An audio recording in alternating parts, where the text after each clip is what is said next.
Attention, everybody. The views and opinions expressed on this show are not necessarily those of Acts Ministry, Acts Media Group, and or their affiliate and subordinate ministries and or nonprofits.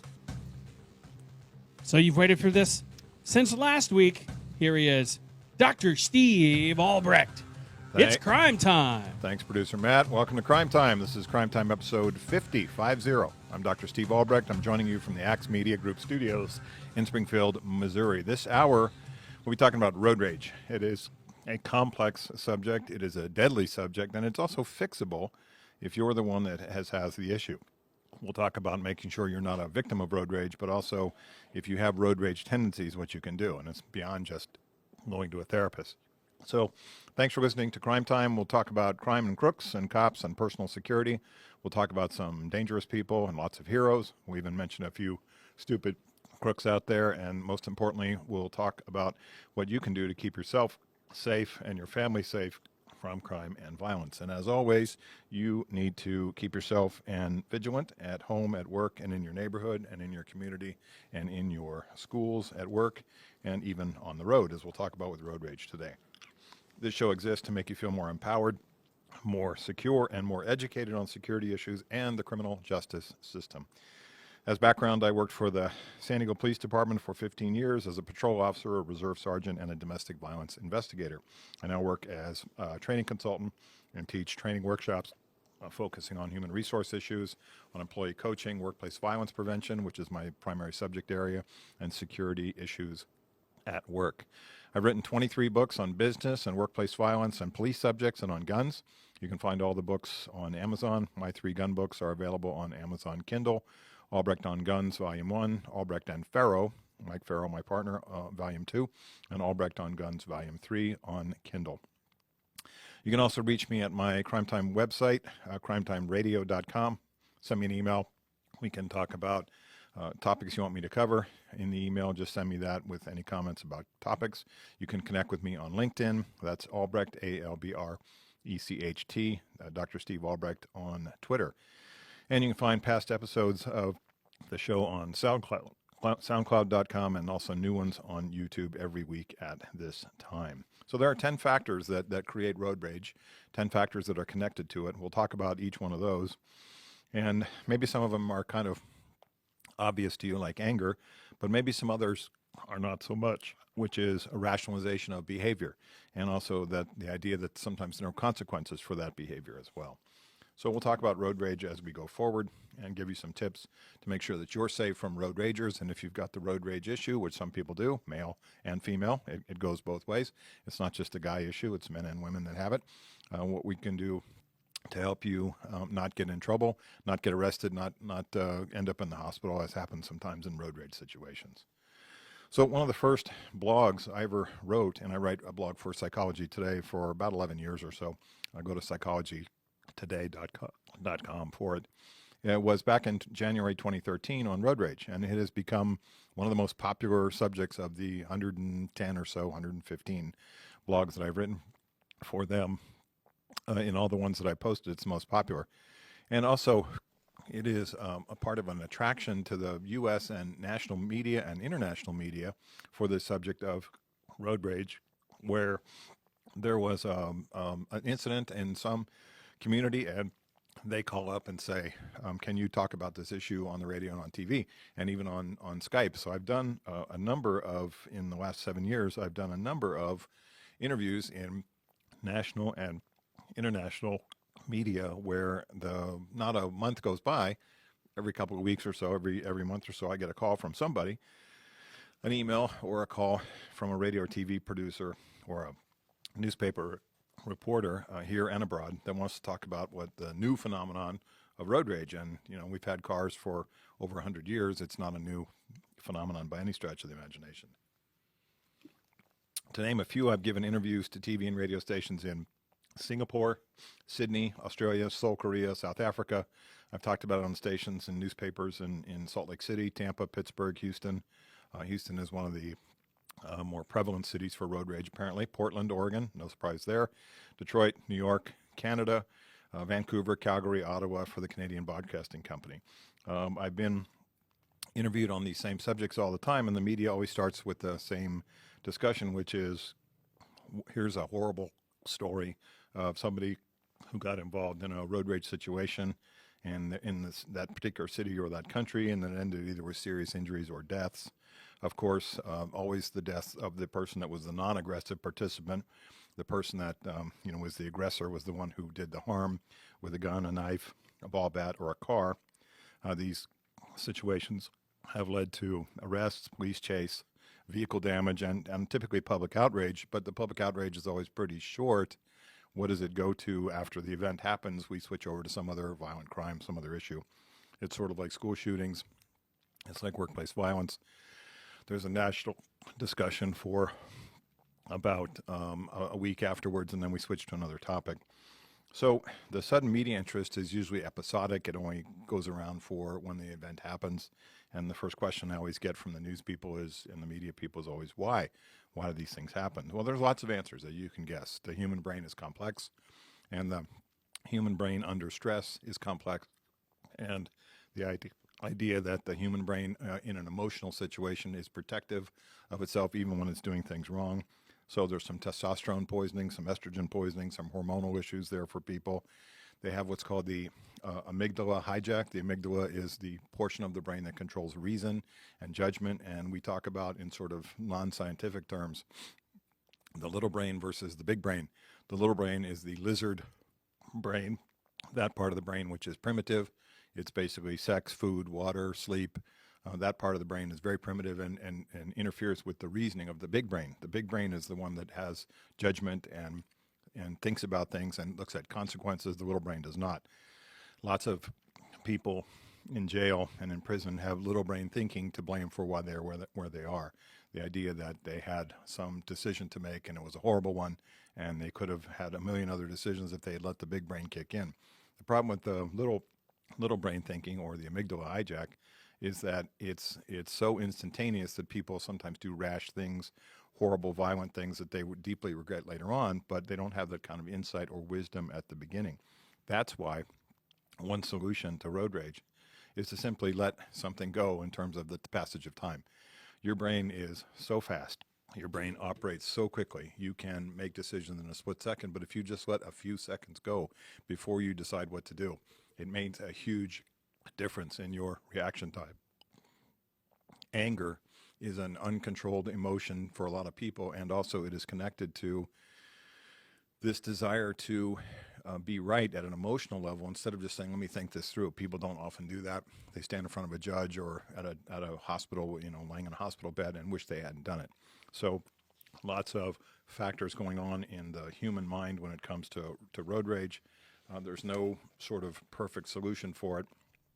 This idea that we don't have this as a national discussion only when something serious happens always pains me. We typically make decisions about safety and security after a number of events, and we have lots of laws and things on the books.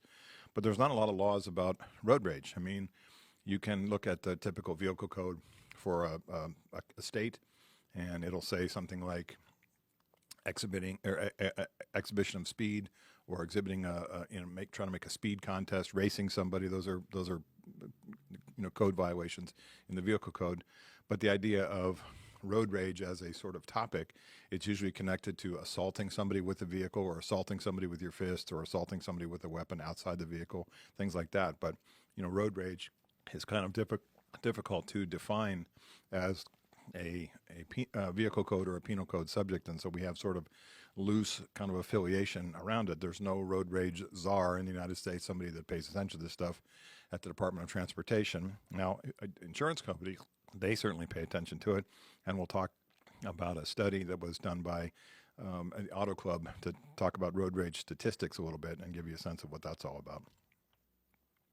So when you look at this idea of who does it affect, you can say, well, besides the families of the people that are injured or killed, in the criminal justice system, we also have the National Highway Safety Administration, the National Transportation Safety Board, state governors, attorney generals, even the auto clubs. The National Auto Club, AAA, and the local auto clubs have studied this stuff and looked at it and come up with some statistics or reports.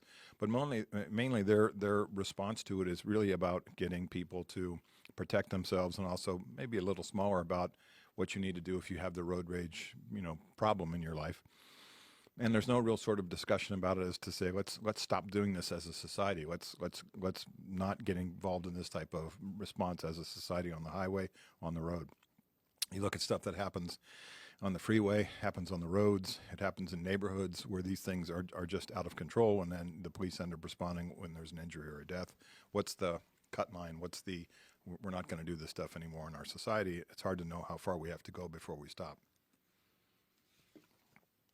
So the Auto Club, speaking of the Auto Club, has a statistics from a 2016 report about road rage. The AAA Foundation of Traffic Safety talked about a number of things here. There's a lot of bullet points to cover here. Car crashes are the leading cause of death in the United States that's not related to disease. Car crashes, number one thing. So when we think about the people on the highways that are killed, it's something like 36,000 a year, 33,000 a year people are killed. And parenthetically, think how many people are killed in accidents on the highway where they're not wearing their seatbelt and they're ejected. And that's typically how they die. They're ejected into the window or ejected out of the car, and they typically die that way when they're not wearing a seatbelt, which I find just unusual from the standpoint of, natural human condition is you hop in the car, you put on the seatbelt. Otherwise, if you don't, in my car and probably yours as well, the bell rings incessantly, the dashboard lights flash, and you can't go 20 feet without the thing reminding you that your seatbelt's not on. So I'm always puzzled by this. Is it people in the back? Is it people that buckle their seatbelt behind themselves and sit on it? Why would you drive a car without a seatbelt in the year of 2020? Nearly two of three of every driver who is believed to be aggressively driving is a bigger problem than 3 years ago, and 9 out of 10 drivers believe that road rage is a threat to their personal safety. It should be 10 out of 10. Almost 80% of drivers have engaged in at least one aggressive driving behavior within the past year, like purposely tailgating somebody or yelling at another driver or honking their horn at somebody to show annoyance or anger. I'm guessing also 1/3 had made an angry gesture at another driver. That's usually the finger flip. We know that one's pretty common. 1 in 4 people in this study of about 2,700 licensed drivers in the United States said they had, quote, purposely tried to block another driver from changing lanes or merging, which is, just a way to push people's buttons when it comes to the getting onto the freeway or changing lanes or getting over where you need to go, either direction, left or right. 12% said they had, quote, cut off another vehicle on purpose. 3% said they had bumped or rammed another vehicle on purpose. Actually caused an accident, which, when you think about how dangerous that is, can you control how hard you hit another car? You cannot. Can you control the fact that there may be kids inside that car, or elderly people, or folks that are injured or disabled already? Pregnant women, for example, in that car, will you bump aggressively or, quote, ram it into? Male drivers more likely to report these behaviors than female drivers. Both sexes drive aggressively. You've certainly seen it, and it's mostly a male issue because male violence in this country is a male issue. It's men kill themselves and kill each other and fight, as we have done since the cave days. But women do these things on the road as well because they're anonymous, and I'll talk about that. Drivers may underreport engaging in aggressive driving behavior due to their negative social connotation. Nobody wants the label of being a road rager, but think about this from the standpoint of your kids in the car, seeing you drive that way, seeing you flip people off, seeing you scream at other drivers, seeing you drive aggressively. What message does it send to your kids, especially your young kids? It says dad's a maniac. It says mom can't control herself. Mom and dad have anger issues, and it's frightening to them. And they don't want to be at risk in those situations any more than anybody else does. But it's a bad look for your kids to see you engage in those kind of behaviors with them in the car, and it's not the right thing for you to do with them outside the car. When you look at this Auto Club study, also says, these numbers seem sort of low for the people that had the courage to confess. Aren't there a collection of folks who have a road rage issue which never talk about it and would swear that they don't engage in those types of behaviors? Well, how would you get punished for road rage? You get arrested, you get speeding tickets, you get tailgating, tickets, you get unsafe lane change tickets, things like that. Certainly affects your insurance. So you think the insurance companies would care about this issue, since they have to pay the damage and injury claims and pay these plaintiffs' lawyers that we see on TV that will represent people that have been victims of road rage. So do we need some sort of national campaign like we had for baby car seats or seatbelts back in the 70s, or Mothers Against Drunk Driving, that type of national campaign?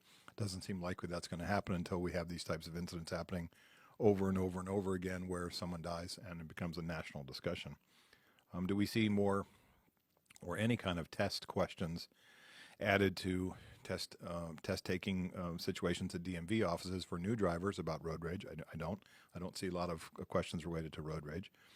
Do we have driving schools in this country that teach the dangers of road rage and what it means to engage in these behaviors, and also how to safely get your way out of those things? I'm not sure that's being taught in driving school for new drivers, 15 and a half, 16-year-old kids in classroom lectures or behind the wheel with a driving instructor.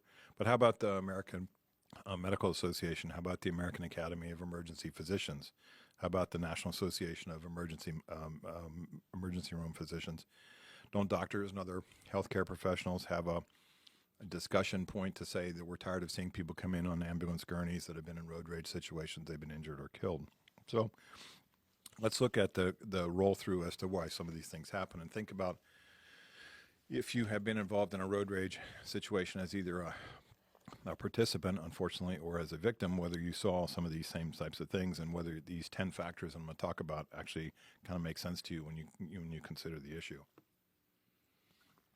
So the first of the 10 factors for road rage is that there is somebody who is the primary aggressor. You're not the primary aggressor. The other person is the one who is aggressively coming at you with a car, cutting you off, tailgating, speeding next to you, honking horn, swerving in and out, flipping you off, that type of thing. They are the primary aggressor. And that's kind of a primitive thought process, a hormonal thought process where they're, again, overwhelmed by the little brain thinking, the amygdala hijack, and they're the primary aggressor. Second is the just concept of aggression. It's using your car as a weapon. It's cutting somebody off so that they swerve and crash, or cutting somebody off so that they swerve and hit another car, or cutting somebody off so they almost get in a crash.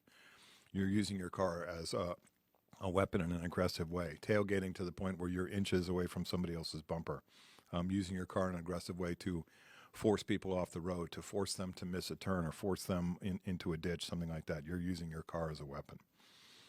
Third, and kind of related to that, is the concept of territoriality, which is, this is my road, this is my car, and I do own the whole road.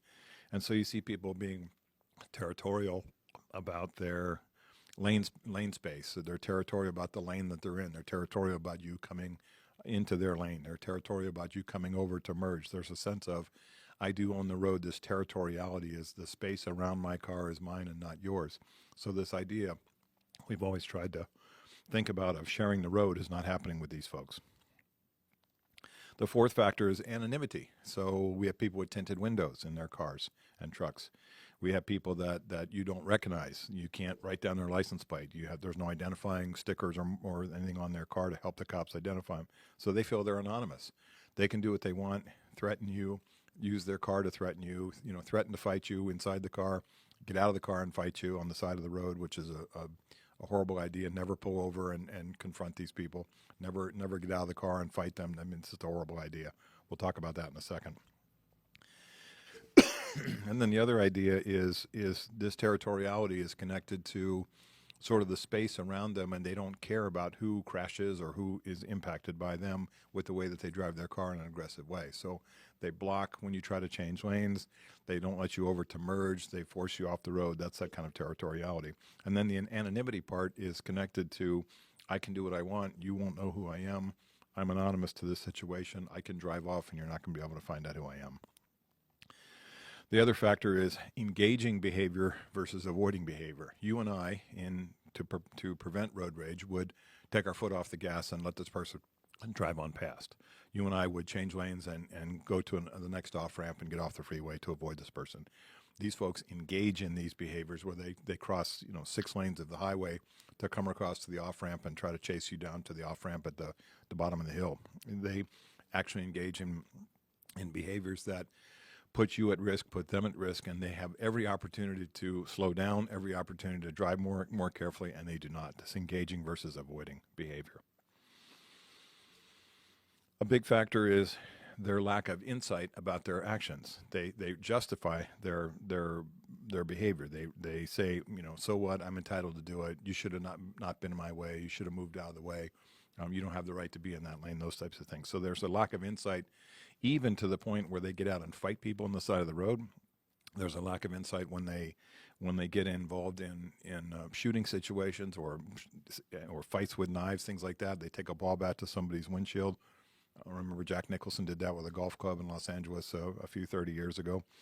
And you think about, where do they have insight? Well, they may have insight in the jail cell. They may have insight standing in front of the judge for sentencing day. They may have insight as to what they did when they're in a hospital bed and they have injuries as a result of what happened. But even then, sometimes people don't, and there's a sense that they could do what they want, and it's not about them; it's about the other person. They started it, and there's this kind of sense they don't take ownership and have no insight and don't take ownership for what they did. Related to that is the rationalization of behavior. You caused the problem, not me. I have the right to do this. I was just, quote, protecting myself. We hear these rationalizations of their behavior all the time, and it's a sense of how they distance themselves from their aggressive acts, their violent acts, and again, they have no insight, and still they're standing in front of the judge waiting to be sentenced to jail. And then this idea of uncontrolled anger and aggression. It's primitive, it's hormonal. They can't help themselves. They scream, their face gets red, they lose complete control. And if you were to interview them, they would say, I don't remember what happened. I don't remember why I did what I did. I wish I hadn't done it. Sometimes they say that, sometimes they don't. But there's a sense of they cannot control their anger. Anger is a primitive emotion. It's also a secondary emotion. I've done some employee coaching on these issues with employees that have anger issues, and there's always a backstory, something that's connected to behind the scenes as to why they did what they did. It's not just about the anger for that particular confrontation or situation. Something else is going on with this person's life.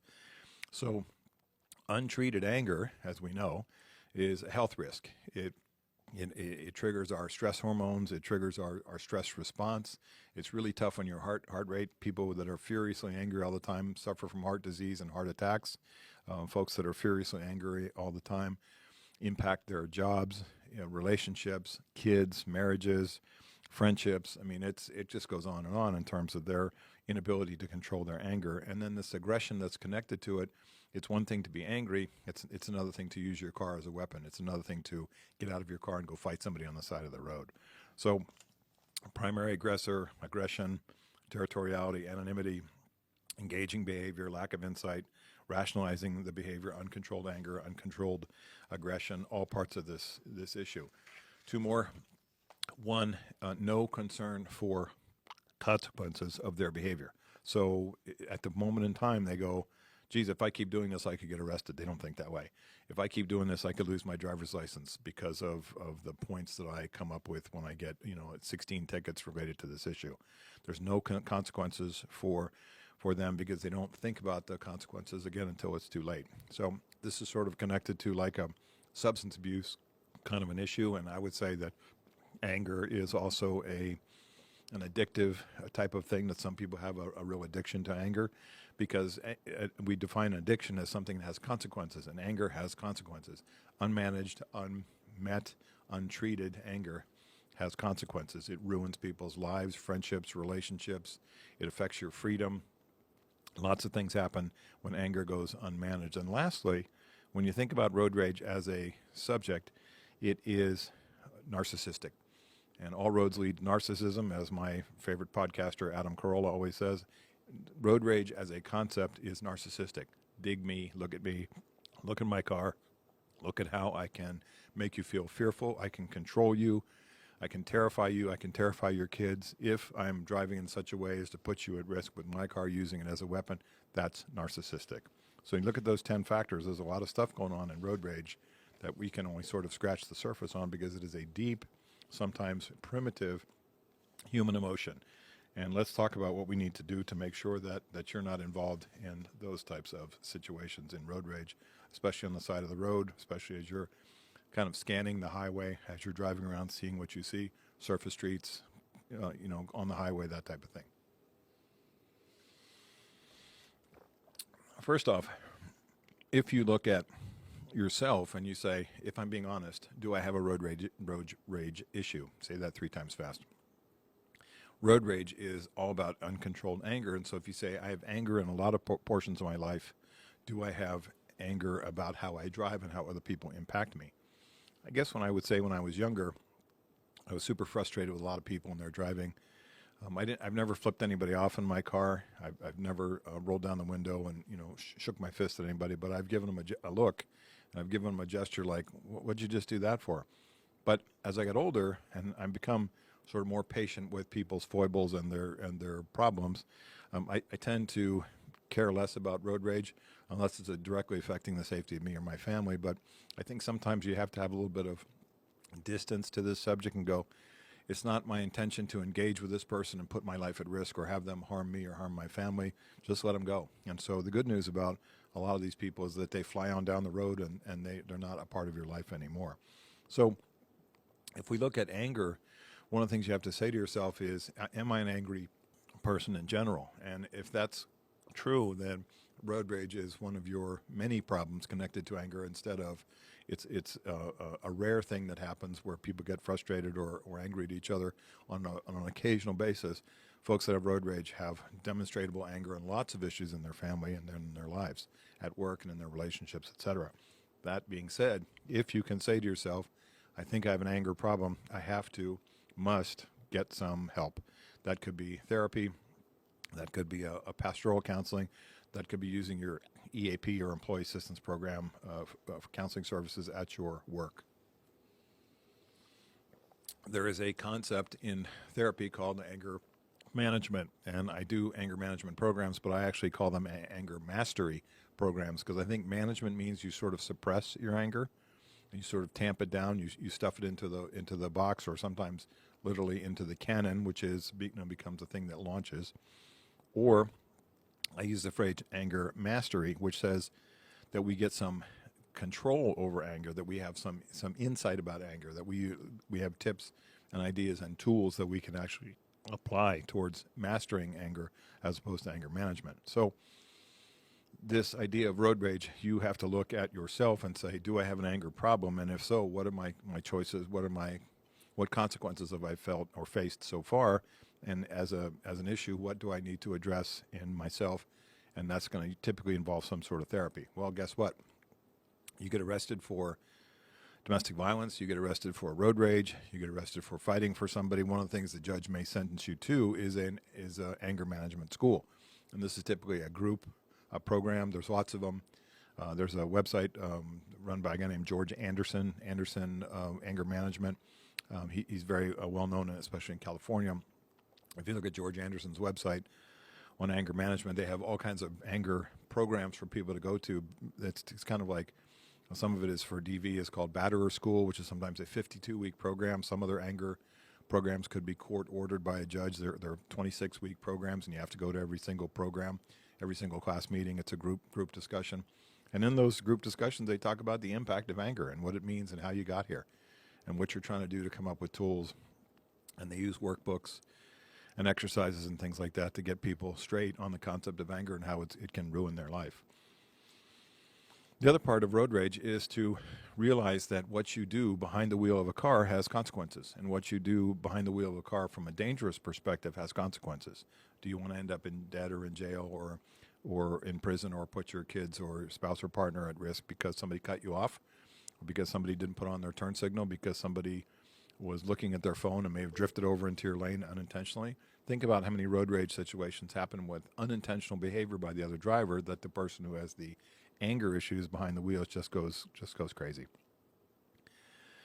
When you look at the impact of road rage, can you draw circles outside of it and say, this is impacting other people? It's affecting my kids who are afraid to drive with me. It's affecting my spouse who's afraid to drive with me. It's affecting other people, my colleagues that have to drive as part of my job that don't want to drive with me. It's more than just cursing at some vehicle. It's creating an environment inside your car where people are afraid to ride with you. And is that the perception that you want? Is that the reality that you want? When you think about it, if you look at road rage as a larger picture of what's going on in your life, it can be that, because of unmanaged anger and temper problems and things like that, this is just a small part of the iceberg, which is your personality, how you react to stressful situations in an inappropriate way. And again, we're back to the solutions about get some help, get some therapy. One of the biggest things for anger management when you're actually behind the wheel is stress management. Let stuff go. Drink your cup of coffee. Enjoy what's on the radio. I have satellite radio. I like Sirius XM. They have a couple hundred channels of everything that you'd want, from music and talk and entertainment and sports. I listen to Sirius XM in my car because I can focus on something other than the world around me for that span of time that I'm in the car. That 15 minutes or that 5 hours that I'm in the car, I can focus on something else besides just driving and concentrating on being a safe driver and getting some entertainment as I go forward. Think about how you can use the radio. Excuse me. Think about how you can use the radio as a way to temper what's going on in your head or your heart about anger. Use it as a distraction. Focus on the road. And really, that's another kind of big piece of anger management and also road rage management and road rage mastery and prevention is drive fully, drive carefully, drive with full concentration, drive with full defensive awareness of other cars around you. Lots of other things that are in the car can distract you. Your kids, your phone that's in your hand that should be on the seat next to you and not in your hand, texting, messing with your phone, looking at stuff, monkeying around with the navigation system in your car, monkeying around with the other controls in your car. Those things can distract you from full concentration on the road. It's easy to take your eyes off the road for just a second. When you think about how fast you're going, take your speed limit and multiply it by 1.5 and get your feet per second. So in a 60 mile an hour or 50 mile an hour situation, you're going 75 feet per second. So think how in the passage of 1 second, how far you've traveled off the road next to somebody, in front of somebody, behind somebody. So focus on your driving. Just drive, both eyes on the road, not on everything else. Focus on your speed, focus on your lane position, focus on where you are with regard to other cars. Don't tailgate. Focus on cars around you and their speed and where they're merging in and out. And prepare yourself to drive in a way that you need to get off the highway, that you're ready to do it, that you're ready to merge off the highway or merge onto the highway. Don't use road rage as an excuse for your poor driving habits or your poor driving skills. Think about how carefully you drove when you were 16. Hands at 10 and 2, fully paying attention, using your turn signals, braking carefully, all those things. Well, once you've learned how to drive mechanically, where most people are, where they don't pay attention to the operation of the car at all, how much pressure to put on the gas pedal and all that type of stuff and the braking, that we get sort of mechanized and it's routine and we can become robotic. I read an article about a guy who won an award as the best limousine driver in all of New York City. That's a lot of limousine drivers. And they said, "What's your secret to safe driving?" And he said, "I drive. I don't mess with my phone. I don't mess with the radio. I don't, monkey around with anything else in the car. I drive. Carefully, safely, I drive." So, that guy really boiled it down to a nutshell, which is the best way to not become involved in road rage as a victim, and the best way not to become involved in road rage as a perpetrator is to drive carefully, drive defensively, drive safely. That seems pretty obvious, but not necessarily. So think about the things that happen when you're involved in a situation where someone drives aggressively towards you or tries to make eye contact. And so I always say, don't engage with a rager. This means no eye contact, no retaliatory finger flipping, don't lane change, swerve, don't block the other person from coming over, don't mutually tailgate, don't slam on your brakes. To quote Teach Him a Lesson, he plows into the back of your car, you could be named as fault. I like tinted windows. I tint the windows of my car on the sides and in the back so that I have kind of a sense of safety inside there. I don't want people driving up and seeing what I'm all about. I like tinted windows. Most road ragers seem to go after people that they can think that they can fight and win. So they look for easy targets. They look for people maybe smaller than them, driving smaller cars. Don't allow these people to target you.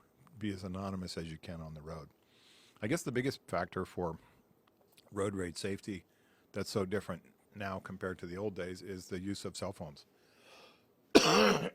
Excuse me. Cell phones now serve as a record or as an indicator of what went on. And you can flip on your cell phone, and some cars even have, you've seen them, I've seen motorcycles with this as well, that have their own sort of GoPro camera type system mounted on the dashboard of the car. They can capture everything that's happening outside the window. So your use of your cell phone to dial 911 and your use of the cell phone to capture what this person is doing may be very useful as a defense of your actions and as a to help the cops prosecute and the district attorney prosecute these types of cases if it turns into a crime where somebody's injured or you're injured or there's some type of accident. So if you get into an accident with a road rager and you have lots of video prior to showing what this person's behavior was, your attorney and the district attorney or city attorney is going to want to see that footage. So think about when we call 911 on the highway, sometimes we forget that we're not in our local police jurisdiction, we're in the state police or the highway patrol's jurisdiction. So lots of times when you dial 911 on your cell phone, it rings at the state police dispatcher, not necessarily the local PD or the local sheriff in the community that you're in. That could be useful because you want to tell the dispatcher where you are, what lane you're in, what type of car you're driving, the license plate number, and all the information that you can get about this person who is creating the road rage situation. That would be description of their car, color, make, model, license plate if you can get it for sure. Don't put yourself at risk to do it, but if you can see what it is, then get the license plate number. Describe the driver, what this person looks like, and which direction you're going. Think about how the state police and the police count lanes. If there's a 4-lane highway, then the first lane is the one that's closer to, and let's say you're going north, and let's say N1 is the first lane closest to the center divider, N2 is the one next to that, N3 is the one next to that, and then N4 would be the right-hand shoulder. So you could say I'm in the N2 lane and this person's in the N1 lane and this is what they're doing. Now, the problem, as we well know, with calling the state police about road rage situations is there's never a cop around when you need one. That doesn't mean you shouldn't do it. And especially if you can create or you can get the license plate to them, they can maybe be able to create a case against this person if they get a number of witnesses and people who say this is the type of behavior. They'll start to investigate those, and I've seen the state police and the highway patrol actually go to these folks' house after they run the plate and say, you were seen driving aggressively in these situations where people have called in, and we're here to talk about what your driving habits are. And so that's something that may be able to happen as well. In a perfect world, the state police, the local PD or sheriff would zoom up behind you and see the road rager doing what he or she is doing and pull this person over and write them a ticket and or arrest them. You think about how you could be arrested for road rage. It is typically 3 moving violations right in a row. That's the definition of reckless driving. So swerving, tailgating, speeding, all these things right in a row could put this person subject to arrest, depending on what your state vehicle code says. So 911, be a professional witness. Describe as many things as you can about this person's car and about the driver. Don't do it in a way that puts you at risk and zoom up next to the person and take their picture. But whatever you can do in terms of video, whatever you can do in terms of photographs, whatever you can do in terms of an accurate description could save your life. Also make it easier for the police or the state police to investigate these cases and prosecute them. So there's sort of a strategy with road ragers, which is let them go ahead. And I'm most concerned about road rage situations when the perpetrator, the road rager, is behind me. Obviously, that we see issues around ramming and things like that, where they're tailgating and they're putting you at risk with their behavior. Don't match them speed for speed trying to get away. So if they're driving 100, don't drive 100 to get off the freeway. Try to do as best as you can to safely pull off of the freeway. If they continue to follow you as you come off of the freeway or they're following you on the freeway, don't pull over. This is not one of those things where you get out and reason with this person. Do not pull over. Don't get out of your car. These are all just dangerous things to do. You may want to go to an occupied fire station. You may want to drive to a police or sheriff station or the state police barracks if you know where they are. If you can and you're terrified by this person's behavior, get on 911 and describe what's going on to the state police dispatchers while you stay in your car. The most dangerous thing that you can do is get out of the car on the highway. There's 2 dangers. One is obviously you don't want to get into a physical confrontation outside of your car with a road rager on the side of the highway. And the second is you could be hit, and this happens all the time, you could be hit by a passing car. We see cops get hit by passing cars. We see tow truck drivers get hit by passing cars. We see highway workers get hit by passing cars all the time. The safest place for you to be is in your car, but not on the side of the road.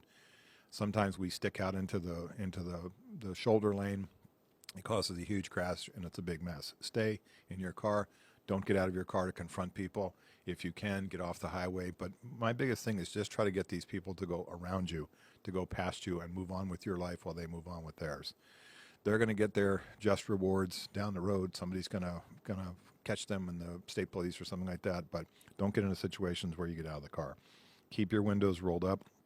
Even if your car is damaged, don't get out of the car. If there's a situation where your car is disabled because of the road rager, stay inside your car, call 911. Don't get outside your car to inspect the damage unless they're long gone at that point in time.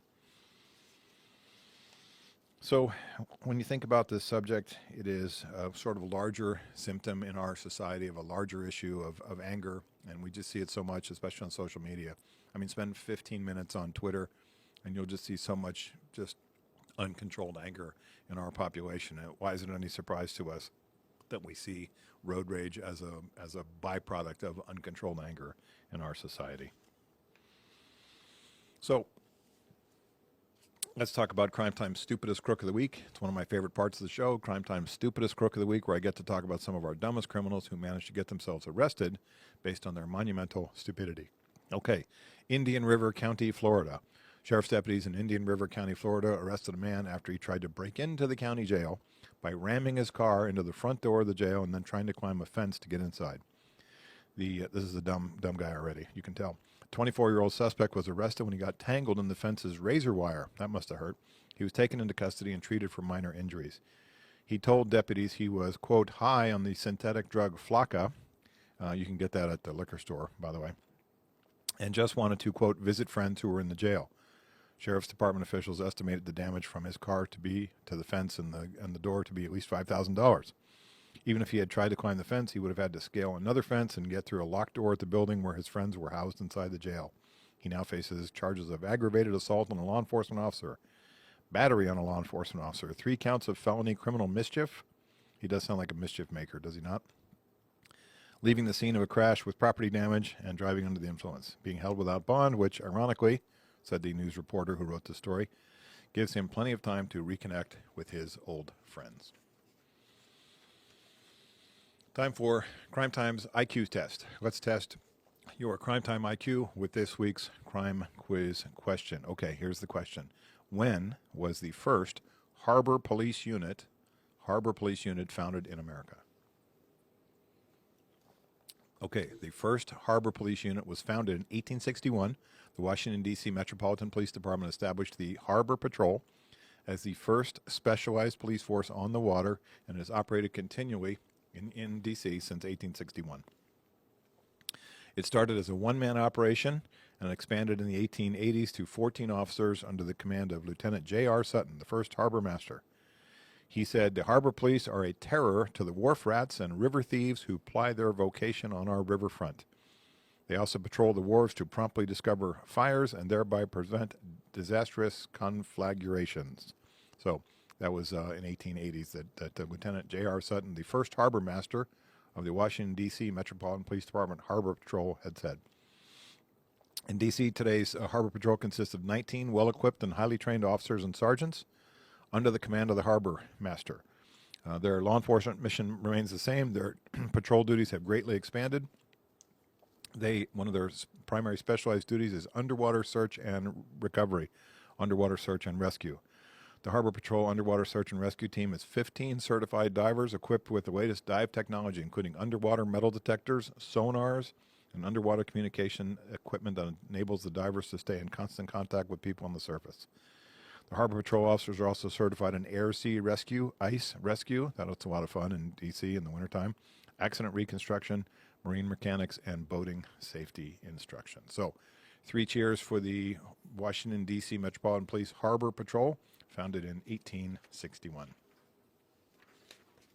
Crime Time's safety tip of the week. Speaking of boats, some of you will be putting your boats and motorhomes into winter storage fairly soon. If you have space on your property, many people store their watercraft, jet skis, ski boats, bass boats, pontoon boats, etc., or their fifth wheel trailers or their motorhomes on their own property. That's great.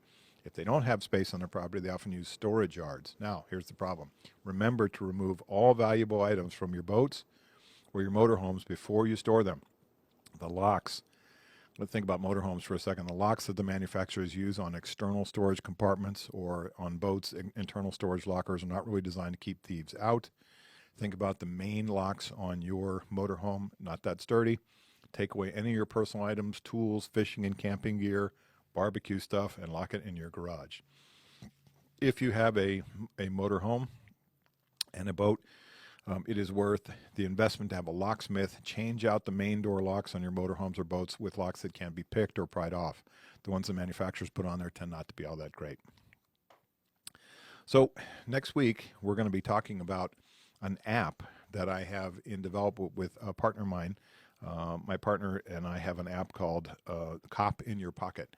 We will talk about the development of this app and what it means in terms of information that you can get that's about safety and what you need to tell the police in emergency situations. So we'll talk about that app. So thanks for listening to this episode of Crime Time. I encourage you to go to my website at crimetimeradio.com. Send me an email, any questions or topics you want me to cover on future shows. You can connect with me on LinkedIn. That's at Dr. Steve Albrecht. Follow me on Twitter at Dr. Steve Albrecht. I'm always happy to get new Twitter followers. So next week we'll be talking about this Cop in Your Pocket app for your phone. And I look forward to talking to you then. In our world, there are sheep and shepherds and wolves. Too many people are sheep and too few people are shepherds. There are a lot of wolves out there. There are not enough police officers or sheriff's deputies to protect us all. You need to be a shepherd. Take care of yourself and protect your family, your loved ones, your friends, and your coworkers. Pay attention. Be prepared to defend yourself with legal force if necessary. Be a good witness for the police if you see a crime. Stay safe and aware and alert. At home, at work, at school, and like we talked about today with road rage, and if you have an anger management issue, you know what to do. It's time to look at some therapy on the road. So, thanks for listening to Crime Time, and thanks to Jim Whining and producer Matt and all the good folks at Acts Media Group. I'm Steve Albrecht, and thanks for listening to What I Know is Right.